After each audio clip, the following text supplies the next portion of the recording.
Golf needs to get over its stodgy traditions and embrace an everyman like Patrick Reed. UPI This time last week, Patrick Reed was just a ruddy-faced young pro making his way on the PGA Tour with a handful of wins under his belt and a bright future ahead of him. Fast forward a few heady days, with the fabled green jacket now around his shoulders, and the 27-year-old Texan has suddenly discovered what it means to be a major winner, as a tsunami of accusations, allegations and revelations poured cold water over his breakthrough Masters victory at Augusta last weekend. It has all been dredged up. From being thrown off his college golf team for allegedly cheating and stealing from his teammates to arrests for underage drinking and bitter family disputes, even his wife's fashion sense, or lack of it, depending on what you read, has been put under the microscope. Not that Red is overly concerned. "I don't really care what people say on Twitter or what they say if they are cheering for me or not cheering for me," he said after his Masters win. "I'm out here to do my job, and that's to play golf. I feel like if I'm doing it the right way, then that's all that really matters."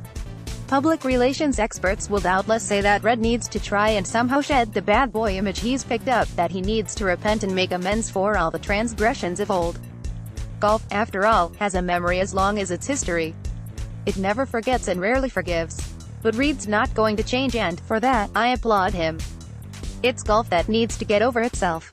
The number of Americans who said they played golf at least once last year has fallen to one of its lowest points in years. Sports.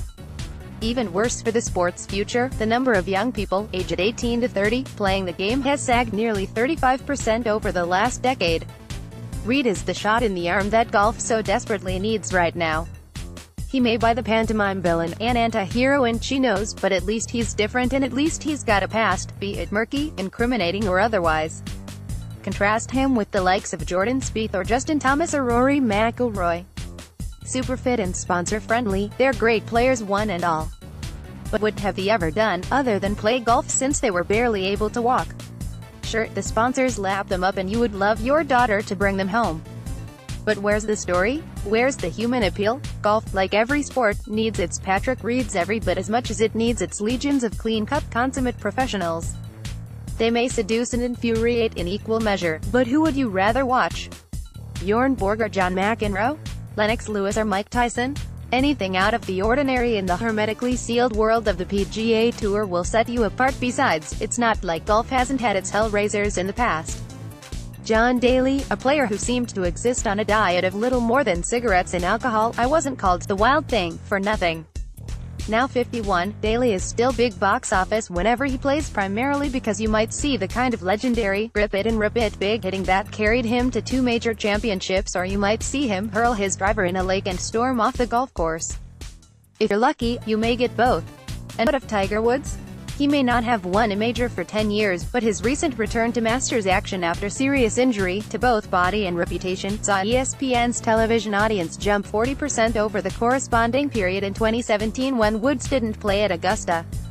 Golf's powers that be might not like what he's been up to in his downtime, but they have to acknowledge his unrivaled pulling power. As for the golf fans, is it possible they could like Tiger more now his life's unraveled so publicly? I know I do. Woods, of course, possesses a rep sheet as long as his lob wedge these days: DUI arrest, multiple extramarital affairs, sex addiction, etc., but you don't really have to do that much to get a reputation in golf. The occasional F-bomb picked up by the TV cameras. A putter bent over the knee in a fit of pique. Some crazy pants. Anything out of the ordinary in the hermetically sealed world of the PGA Tour will set you apart. That's why Patrick Reed and his win at the Masters is causing such consternation in golf. He doesn't fit the mold.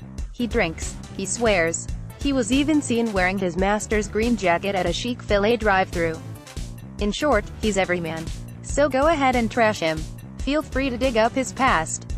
It really doesn't matter, because Patrick Reed, for all his faults, is getting golf noticed again at a time when it needs all the supporters it can get.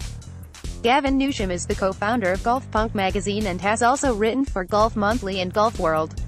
He was awarded the National Sporting Club Best New Writer for his first book, Letting the Big Dog Eat, a biography of the golfer John Daly.